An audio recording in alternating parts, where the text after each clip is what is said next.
हरिश्चंद्र धरती पर हैं और उनके सत्य के आगे सूर्य का प्रकाश भी फीका पड़ने लगा है। चाहिए 1000 स्वर्ण मुद्राएं चाहिए। सूर्य ढलने वाला है, ले आओ मेरी दक्षिणा, अन्यथा मैं श्राप दे दूंगा। राजा करे, अरे रुको गुरु, लाशें और जली हुई लाशों की दुर्गंध से पूरा वातावरण दूषित हो गया है। सर्दी गर्मी से सड़कर बजबजा रही थी। छोटे से नन्हे से बालक ने पुष्प तोड़ने के लिए हाथ लगाया है, सर्प ने डंक मार दिया। और मुझको लगता है बंधुओं माताओं, ये दुनिया की पहली माँ होगी जो अपने बेटे की चिता तैयार करे, ना भूतो ना भविष्य। करना ही चाहते तो सिर्फ इतना कर देना कि आज के बाद जीवन में कभी किसी की इतनी घनघोर परीक्षा मत लेना, इतनी कठोर परीक्षा मत लेना। इंद्र के यहाँ बैठक चल रही थी और इंद्र के यहाँ बैठक में ये हुआ कि आजकल सूर्य का प्रकाश फीका पड़ने लगा है। लोगों ने कहा सूर्य का प्रकाश क्यों फीका पड़ रहा? तो नारद जी ने कहा सूर्य का प्रकाश इसलिए फीका पड़ रहा है क्योंकि आजकल राजा हरिश्चंद्र धरती पर हैं और उनके सत्य के आगे सूर्य का प्रकाश भी फीका पड़ने लगा है। इंद्र ने कहा ऐसा? कहे हाँ, राजा हरिश्चंद्र, सत्यवादी राजा हरिश्चंद्र। बंधुओं माताओं, विश्वामित्र जी पहुंचे हैं। अच्छा देखो, विश्वामित्र जी थोड़ा सा आदमी दूसरे की प्रशंसा सुन नहीं पाता, नहीं सुन पाता है। विश्वामित्र जी जब ये सुने तो कहे ऐसे कैसे हो सकता है? इतना बड़ा सत्यवादी कोई कैसे हो सकता है? मैं परीक्षा लूंगा। देखो विश्वामित्र जी यही गलत कर गए। बंधुओं माताओं, किसी के धर्म की, किसी के पूजा पाठ की, किसी के शक्ति की, किसी के ताकत की, किसी के सामर्थ्य की, किसी के पुरुषार्थ की, किसी के परिश्रम की, किसी की भक्ति की परीक्षा नहीं लेनी चाहिए, परीक्षा नहीं लेनी चाहिए। विश्वामित्र जी यही फंस गए। विश्वामित्र जी ने मन में ठाना कि मैं परीक्षा लूंगा। और बंधुओं माताओं, आज अयोध्या के लिए काली रात है। राजा हरिश्चंद्र अपनी पत्नी तारा और बेटे रोहित के साथ अपने कमरे में आराम कर रहे थे। स्वप्न में ब्राह्मण का वेश बनाकर विश्वामित्र जी आए हैं और स्वप्न में कहा कि राजन, हमने सुना है कि तुम कभी किसी याचक को खाली हाथ नहीं जाने देते, तुमसे जो कुछ मांगता है तुम उसको बड़े भाव के साथ दे देते हो। राजन ने कहा हाँ गुरुदेव प्रणाम, मैं देखो ये स्वप्न की घटना बता रहा हूं बंधुओं माताओं, स्वप्न की घटना, ये स्वप्न में चल रहा है। स्वप्न में दिया हुआ दान कैसे वास्तविकता में बदल गया, ये आपके सामने ये घटना है, ये घटना है। विश्वामित्र जी ने कहा कि अरे दरअसल राजन, विषय यह है कि हमारे बेटे का विवाह होना है और वो जिस लड़की से प्रेम करता है वो एक लड़की के प्रति आसक्त है, उसको उसके प्रति आकर्षण है और वो उससे प्रेम करता है, वो उससे विवाह करना चाहता है। लेकिन वो लड़की कह रही है कि मैं किसी राजघराने में जाऊंगी और वो राजमहल में वो विवाहित होकर आना चाहती है और मेरे पास कुछ है नहीं। तुमने बहुत दिनों तक राजभोग कर लिया और ऐसा करो कि ये राज मुझको दे दो। राजा हरिश्चंद्र ने कहा अगर ये राज चाहिए तो गुरुदेव इतनी भूमिका बनाने की क्या जरूरत थी? आप मुझसे मांग लेते, मैं राज ऐसे ही दे देता। कहे ठीक है, दे दोगे? कहे हाँ पक्का दे देंगे। कहे राजन, मैं ऐसे नहीं मानूंगा, जल उठाओ और संकल्प लो।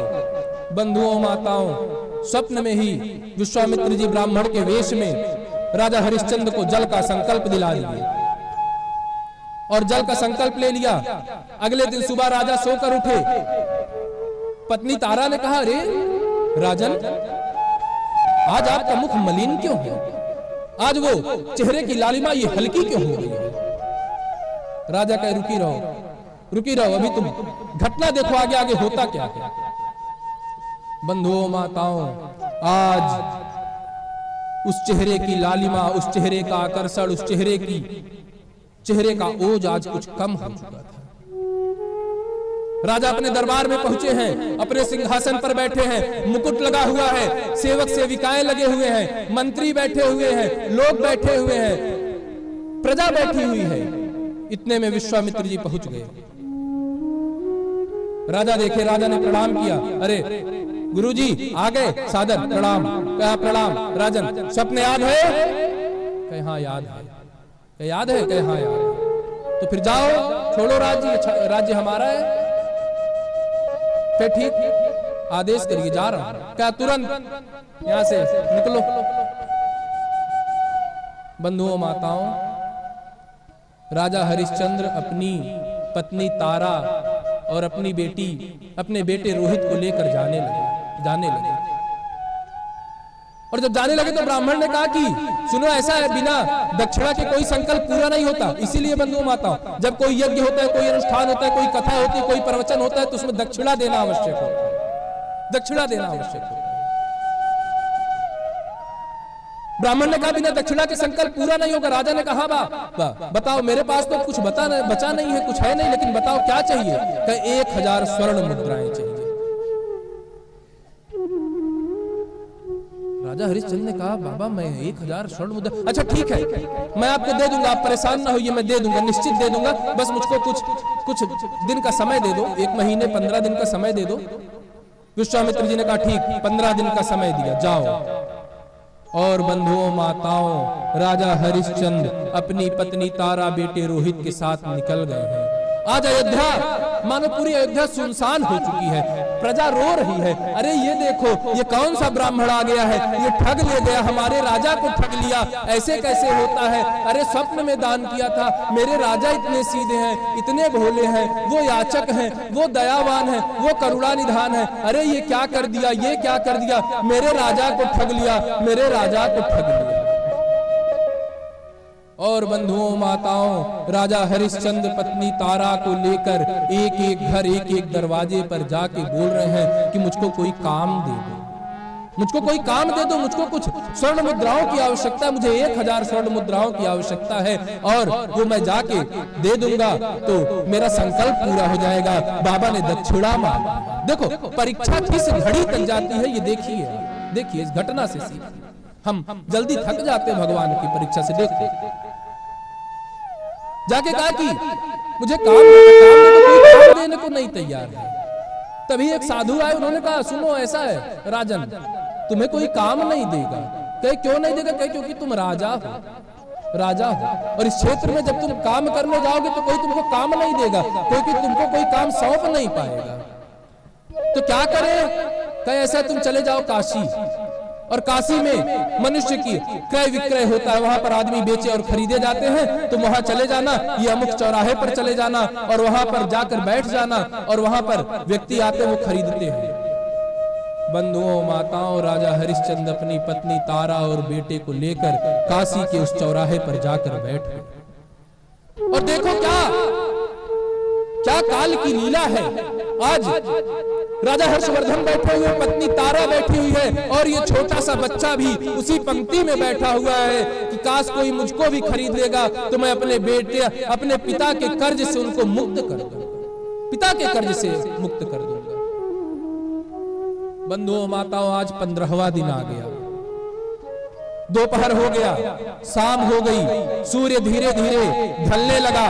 यही विश्वामित्र जी प्रकट हो गए, कहे अरे राजन 4 बज चुका है, सूर्य ढलने वाला है, ले आओ मेरी दक्षिणा, अन्यथा मैं श्राप दे दूंगा। राजा करे अरे रुको गुरुजी, रुको ब्राह्मण देवता, अभी 2 घंटे बचे हैं सूर्य ढलने में, अभी रुक जाइए। 5 बज गया बंधुओं माताओं, 6 बजने को आ गया, राजन फिर प्रकट हो गए, ब्राह्मण देवता फिर प्रकट हो गए और कहने लगे अरे ले आओ मेरी दक्षिणा दो, अन्यथा जो है मैं श्राप दे दूंगा। राजा ने कहा ब्राह्मण देवता रुको, सूर्य हमारे, मैं सूर्य वंश का हूं, सूर्य हमारे कुल देवता हैं, वो मुझको ऐसे नहीं हारने देंगे, कुछ ना कुछ इसका हल जरूर निकालेंगे। बंधुओं माताओं, अभी सूर्य ढला ही नहीं था कि यही विश्वामित्र जी एक साधु का वेश बनाकर आ गए। और साधु का वेश बनाकर आए तो कहे ये बताओ कि मेरी जो धर्मपत्नी वो बहुत अस्वस्थ रहती है, मेरे घर में सेविका की जरूरत है, और अगर ये तुम्हारी पत्नी सेविका का काम कर ले, मेरे पूजा पाठ में सहायता कर दे, मेरे घर में लेपन आदि कर दे, तो मैं इसको खरीद सकता हूं। सोचिए बंधुओं माताओं, चक्रवर्ती नरेश अयोध्या सम्राट की पत्नी की कोई 400 मोहरों में बोली लगा रहा हो, राजा उसी जमीन पे धड़ाम से गिर गए, धड़ाम से गिर गए, शरीर शून्य हो गया।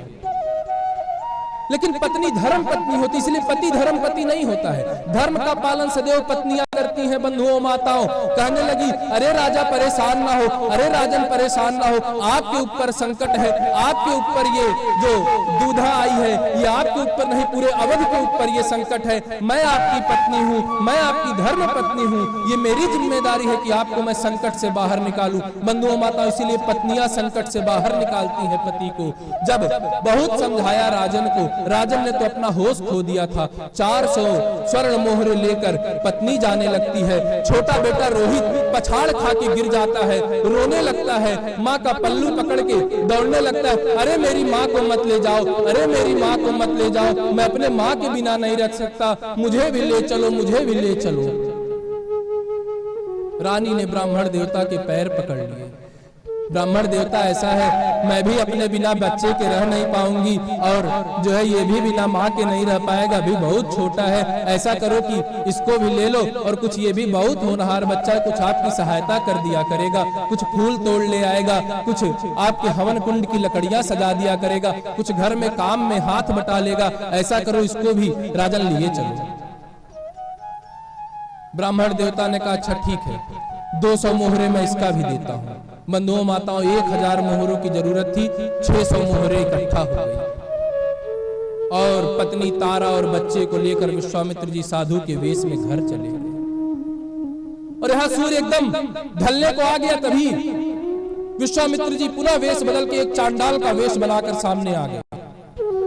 ये लंबी चौड़ी शरीर, ये काली काली जटाएं, चेहरा बिल्कुल काला सा हुआ है, आंख बिल्कुल लाल है, शरीर से एक अजीब प्रकार की दुर्गंध आ रही है, हाथ में एक मोटा सा डंडा, खुद से बड़ा डंडा ले रखे हैं, और राजा से कहे सुनो इधर आओ, तुम ये यहाँ बिक्री के लिए आए हो? राजन ने कहा हाँ बिक्री के लिए आया हूँ। कहे हाँ ऐसा है, मैं तुमको 400 मुद्राओं में खरीद सकता हूँ। राजन ने कहा ठीक है, मुझको खरीद लो। कहे करना क्या होगा ये तो जान लो। कहे कुछ भी करना हो, कुछ भी करना हो, बस मुझको 400 मुद्राओं की आवश्यकता है, मुझको खरीद लीजिए। बंधुओं माताओं, जब विश्वामित्र जी चांडाल के रूप में बताए कि ऐसा है कि मेरे मरघट का चौकीदार भाग गया है और वहां पर चौकीदार की आवश्यकता है, तुमको वहीं रहना पड़ेगा, क्या तुम रह लोगे? राजा हरिश्चंद्र ने कहा कि हाँ ठीक है, मुझे तो आवश्यकता, आप मुझे ले चलिए, मैं रह लूंगा। और बंधुओं माताओं, विश्वामित्र जी उंगली पकड़ के राजा हरिश्चंद्र को घाट पर लेके गए हैं। अरे बाप रे, हजारों हजारों लाशें जल रही हैं, हर तरफ शरीर के टुकड़े नोचे जा रहे हैं, गीद और चील शरीर के टुकड़े नोच के ले जा रहे हैं, रक्त से कीचड़ बना हुआ है, कीचड़ बना हुआ है, कुत्ते शरीर के टुकड़े नोच के ले जा रहे हैं। पूरा मरी हुई लाशें और जली हुई लाशों की दुर्गंध से पूरा वातावरण दूषित हो गया है, सर्दी गर्मी से सड़कर बजबजा रही थी। आप सोचिए, चक्रवर्ती नरेश राजा हरिश्चंद्र बिल्कुल कांप गए। लेकिन कहा ठीक है, मुझे 400 मुद्राओं की आवश्यकता थी, आपने दे दिया, मैंने अपना संकल्प पूर्ण कर लिया, बताओ मुझे क्या करना होगा? क्या यही रहना होगा और जो भी लाश आएगी उसके कर लेना, और उसको कर लेके और लाश के लिए तुमको कर लेना पड़ेगा? क्या ठीक, लेकिन ये बता दो कि मैं कुछ खाऊंगा पीऊंगा क्या? मानव शरीर है, कुछ खाने पीने के लिए भी चाहिए। क्या देखो ये मरघट है, यहाँ खाने पीने की कोई व्यवस्था नहीं होती है, और अगर खाना पीना चाहते हो तो जब यहाँ कोई लाश जलाने आता है तो वो पिंड पारने के लिए कुछ चावल और आटा लेके आता है, वही उसको जो बचा हुआ रहेगा उसको निकाल लेना और इसी चिता पर सेक के खा लेना।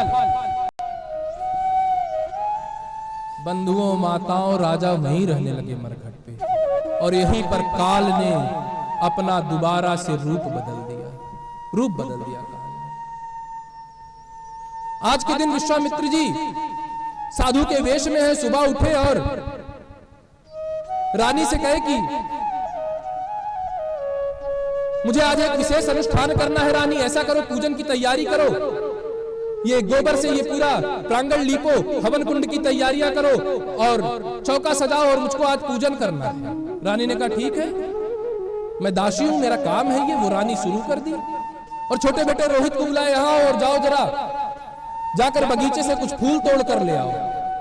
बंधुओं माताओं, ये छोटा सा बच्चा हाथ में पुष्प की डोलची लेकर आज दौड़ते हुए, उछलते हुए, कूदते हुए जा रहा है कि अरे आज बाबा का, आज गुरुजी का पूजन है, आज उनका विशेष अनुष्ठान है। ऐसा है ये मैं ये गुड़हल वाला फूल तोड़ूंगा, नहीं नहीं नहीं, ये चमेली वाला फूल तोड़ूंगा, नहीं नहीं नहीं, ये बेला वाला फूल तोड़ूंगा। और बंधुओं माताओं, बच्चा उछलता हुआ, कूदता हुआ जा रहा था और जैसे ही उसने पहला फूल तोड़ना चला है, यही विश्वामित्र जी उसी फूल की डाली पर कोबरा बनकर बैठ गए।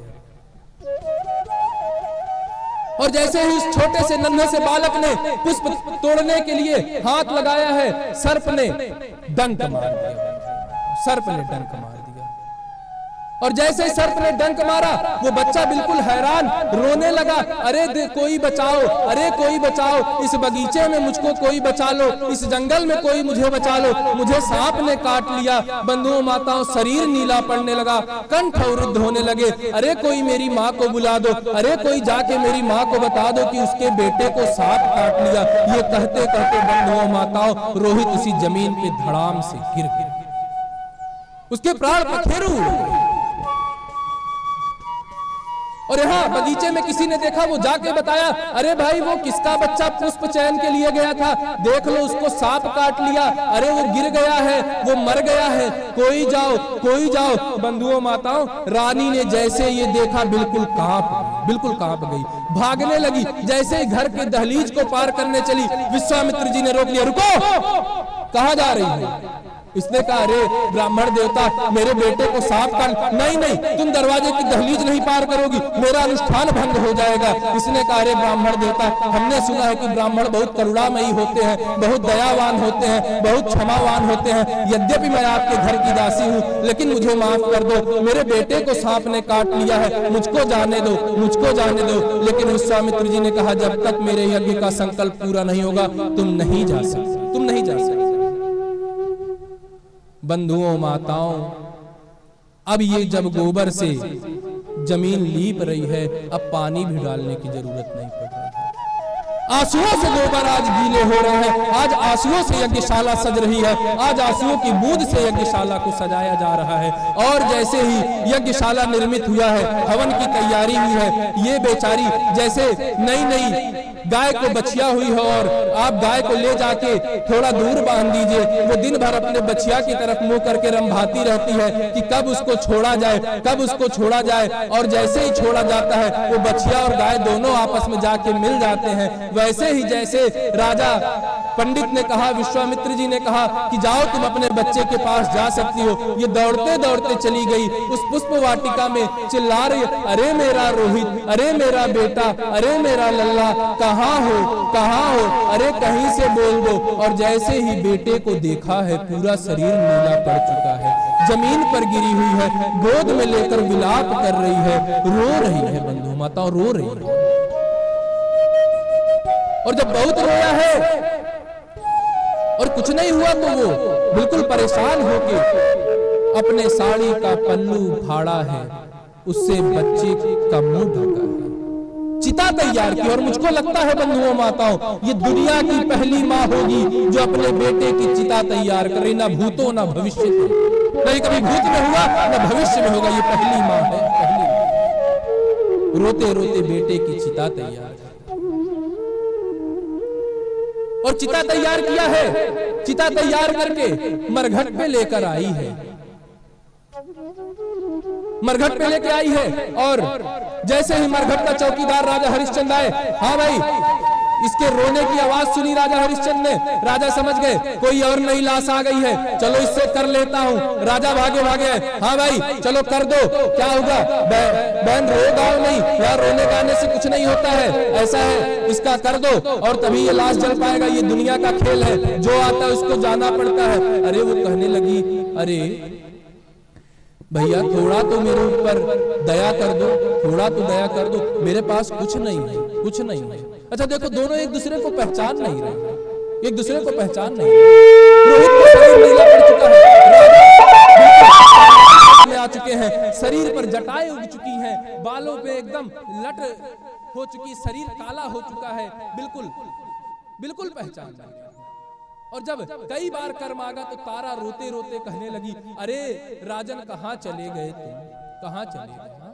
अरे कम से कम एक बार अपने बेटे का मुख तो देख लेते उसके जलने से पहले, नहीं तो जीवन भर मलाल रह जाएगा कि अपने बेटे को देख नहीं पाए, अपने बेटे को देख नहीं पाए, ये जीवन भर मलाल रह जाएगा राजन। अरे मैं क्या बताऊं, ये जब बहुत रोने लगी तो राजन ने कहा कि वो चौकीदार ने कहा कि क्या बात है, ये किसका बेटा है? कह रे पूछो ना, विधाता ने लिखा है, ये चक्रवर्ती नरेश सम्राट राजा हर्षवर्धन का बेटा है। इतना सुनते ही अरे बाप रे, राजन ने अपना सर पकड़ लिया, जमीन पर बैठ गए और दोनों पति पत्नी अपने मरे हुए बेटे की लाश पकड़ के रोने लगे। एक तरफ इसको ये दुख सता रहा कि इसका बेटा मरा हुआ है, एक तरफ अपने पति की स्थिति देख रही है कि ये चक्रवर्ती राजा नरेश, जिनके आगे पीछे सेवक सेविकाएं दौड़ते थे, जिनके सर पर मुकुट होता था, जिनके सर पर छत्र छाया होती थी, आज वो राजा इस स्थिति में आ गए हैं, मरघट की चौकीदारी कर रहे हैं। और बंधुओं माताओं, जब तीनों रोने लगे, दोनों रोने लगे बेटे की लाश पकड़ के, उसके बाद राजा हर्षवर्धन ने चिता सजाई, बेटे को लिटाया है और कहने लगे, सुनो ऐसा है, आज हम तुम भी अब इस बच्चे के बिना हम लोग रह नहीं सकते, अब ऐसा करते इसी चिता पर बैठ के हम लोग भी अपने आप को जला लें। और बंधुओं माताओं, जैसे ही ज्वाला प्रकट करने चले, भगवान सनकादिक ऋषि सभी आकर प्रकट और कहे, राजन हम तुमसे प्रसन्न हुए, बताओ तुमको क्या चाहिए, बताओ क्या चाहिए, जो वर चाहिए तुमको मैं वो वर देने को तैयार हूं, तुमने सारी परीक्षा उत्तीर्ण कर लिया, तुम्हें बताओ क्या चाहिए। बंधुओं माताओं, राजा रानी दोनों हाथ जोड़ के बोलने लगे, प्रभु अगर करना ही चाहते हो तो सिर्फ इतना कर देना कि आज के बाद जीवन में कभी किसी की इतनी घनघोर परीक्षा मत लेना, इतनी कठोर परीक्षा मत।